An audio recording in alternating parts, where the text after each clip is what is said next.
Guys, it is about 10 to 4 a.m.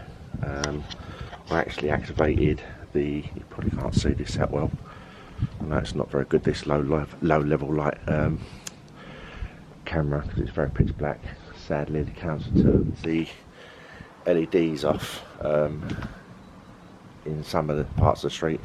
Up there obviously there's good bright and there's an LED up here, but for some reason, anyway, I preheated the car and I'm charging it as well remotely, so hopefully you can see me a little bit. I'm just now about to, you won't be able to see it, or I don't know, you might be able to see the plug. I'm going to unplug that, and then I meant to say I actually specified, just let me put this down here, I don't know if you can see this, there's actually a key which you can actually lock the power point off.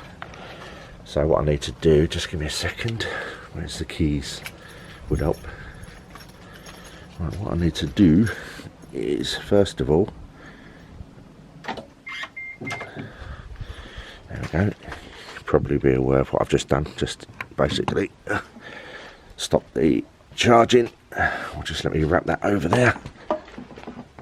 Oh, hold. Put that back in there, close the little flap obviously, and you, it's lovely firm action on the there you go, should be nice and warm in there for the first time. Oh yeah, it's lovely and warm. Brilliant, that is such a good functionality. Anyway guys, I'm just about to I've already logged on, but I'm just about to drive off, so I'll catch up with you in the daytime time. Morning guys, I've just dropped someone off in the station, and it is now coming up to 20 to 6. I've had the climate control on, like the heat pump, most of the time I've been out. It's 4 degrees outside and I'm still showing 141 miles left with an 88% charge. I did start off with 100% because I charged it to maximise and see what I could actually get. And I've actually travelled, although it only says, I don't know if you can see that down there, I'll zoom in a little bit. Let's see, so I've done 13.4 miles. I actually forgot to do the trip when I left home, so you add another 2 miles onto that guys, so all throughout the day, whatever you see, just add another 2 miles. So I'll make a point of it later on anyway, if I remember. Yeah, so first early impressions, early in the morning. And just let me just turn all this off. I don't think it really matters because the car to pick up staff, whereabouts are they? Oh, sorry guys, I'm just let me just deal with this quickly. Oh god. So by the way, if you're a taxi driver, you probably know about our PDAs. These are the things that we use. Just let me zoom in, it'll focus on it a bit. So just let me say yes, because I'll pick them up. It'll be an interesting ride-in for the girls to actually have a ride in the first BEV. Have I got it? Yep, I've got it. Right guys, I'm gonna have to make a move. Yeah, so basically first impressions on the vehicle. Headlamps I'm definitely changing, the bulbs that is. I haven't got the bulbs I used to use, they're in the back of my other car. I'll show you them later if I remember. I normally use Philips Extreme. They give apparently 130% extra light output on the road. They're not any brighter than normal bulbs, they're slightly bit more whiter, but the bulb pattern is more uniform. If you've changed bulbs, you know exactly what I'm talking about. And I'm definitely going to change these bulbs because they're not uniform enough. You can see like edges to them, and always think safety first, especially because I start very early hours. Only in the middle of summer it's kind of daylight, but even then I'm still going to have about half hour. When I start it's going to be pitch black, and obviously in the winter months it's pretty much dark till 8 o'clock in the morning, so I will be using quite a lot. As for the bulbs I'm actually going to go for, I believe the PIAA, an American company, I think they're called Ultra White or something, can't remember the actual model number. They're quite expensive, but the Philips ones are normally about 30 odd quid. These are 59, but apparently they've got a very good long life. Whether or not they have or not is another matter. Anyway guys, I'm going to pick these stuff up and I'll catch up with you. Welcome back guys. It is now 20 past 8 on the morning, so I'm just going to turn my lovely DAB radio down. TalkSport DAB, epic if you like sport radio, that is. As you can probably see, I've actually got, I've had the heating on pretty much most of the morning since I started. Still got 69%, obviously plus 2 miles onto that, so I've only done what, 39 miles, and obviously 111 miles remaining. As you can also see, I'm doing 0 miles per hour, and the reason for that is I'm stuck. I don't know if you can actually see this. Let me open up the window a little bit. Let's have a look, see if you can actually see that. I've actually got massive tailback. To the nearest, oh sure, I should have turned around, sorry guys. To the nearest roundabout is about 3/4 of a mile. We've been here for about 10 minutes, and this is where these vehicles come into their own. I'm not using no power, obviously not using any of the heating at the minute, although I actually got the window open. Oh, we're moving, just give me a sec guys. Oh my god, this e-pedal is absolutely amazing, absolutely phenomenal. It's brilliant. I can't wait to do the video on this.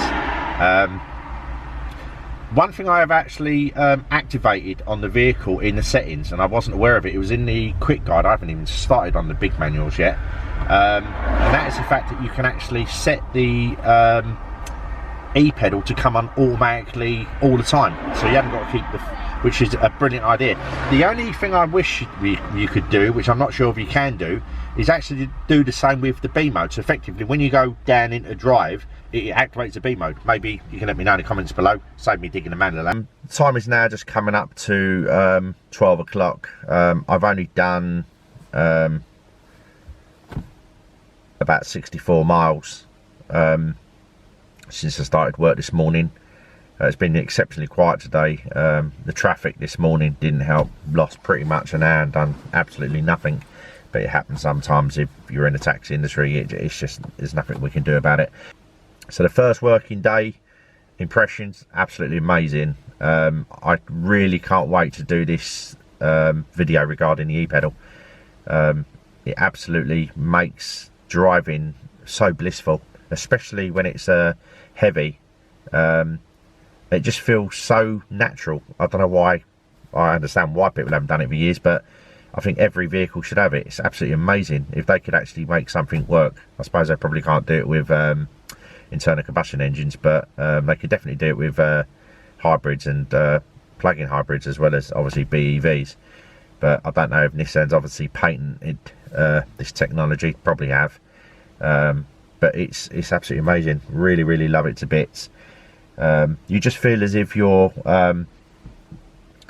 calf muscles are just constantly on one plane. It's very hard to describe, but it just feels so smooth. And if you like being a smooth driver, I mean, I've always had automatics, as I've probably told you before, but there's drivers who can drive automatics and there's drivers who can't. They're still a little bit on off with them. I'm very smooth, always have been, and this suits me down to the ground. I really love it to bits. It's really good. The other thing, of course, I was going to say is that although I'm actually maintaining, I'm driving this exactly the same as I would have done, like sticking to the speed limits obviously and such forth, like I would do my other vehicle. The one thing I've actually noticed with this is that because of that speed recognition sign coming up, you're a lot more aware of sticking exactly to that kind of speed. And I actually really love this analog speedo. It'd be nice having another digital one up the top. I know you can, with the settings, make a speed here as well, and you can customize that display. But the thing I really like about that analog display is it gives you a greater sense of speed even when you're not doing the speed. So for example, when I accelerate up to, say, I mean, most of the zones around here, apart from the inner estates, which are 30, everywhere's 40, or slightly faster in some cases, depends where you are. But when you accelerate up to 30 miles an hour, I just love the spacing of the segments on the speedo, and it just feels a lot faster than what you're actually going. So that's a good thing actually, because it'll obviously help a lot of people that actually are going to drive these vehicles actually maybe do even less than the given speed limit. I mean, obviously I'm not condoning saying doing like 25 in a 30. I know you can if you've got a problem in the car, that's different, but it's good to maintain traffic flow. But like I say, when we've got quite a few 40 zones here, and what I actually have been doing when there's no cars behind me, obviously, because like I say about being considerate in some of the comments in my last video, I actually find that I'm doing say 37, 38 in a 40 zone, and in a 30 I'm doing probably about 28, and the actual real speed was probably about 25, because they always say they can say plus add plus like 3 plus, I don't know, 3% or 10% or whatever it is onto the speedo to get the accuracy. But anyway, sorry for waffling on. It's just really, really lovely. I really love that analog setup. I have actually set up the Android Auto from my phone, which is under my center console. I've actually only just got my PDA up here now. There isn't room for it anyway, which doesn't matter, because it's better if it's under there. Then, you know, I'm not going to look at it, because obviously I've got this screen up here that's going to have most of my functionality of the phone on that. The only trouble with Android Auto is that you can't get a lot of the apps that I use on my phone for that, which is a bit of a downer. Like my music, maybe I'm doing something wrong, but I can't actually get access to the music that's on my phone for the playlist. Don't ask me why. Maybe I'm doing something wrong. I will look into this, but the main reason is that my Android phone, because I'm using Android Auto, I use Power Amp for my music, and you can only use the Google Play, which is a bit naff, and I can't seem to be able to add playlists. Maybe I'm doing something wrong, I don't know. So I'll have an in-depth look at the manual at some point, and I'll sort it out. But being honest, I very rarely listen to my music on the phone. I've got quite an extensive library, because I actually like chat radio, because I get a bit bored of listening to music over and over, because music has been done to death in my opinion, but that's my own opinion. So I normally listen to either LBC or TalkSport. I will actually go through other stations on DAB now. I've got access to them, so I might be able to find some other ones, which is going to be really cool. But yeah, so I say overall, first impressions on the first day, absolutely brilliant. Passenger comments, a lot of people think it's a hybrid, because obviously once you get up to about 20 miles an hour, you can still hear tyre noise, and they think that that tyre noise is actually the engine running, and it's obviously not.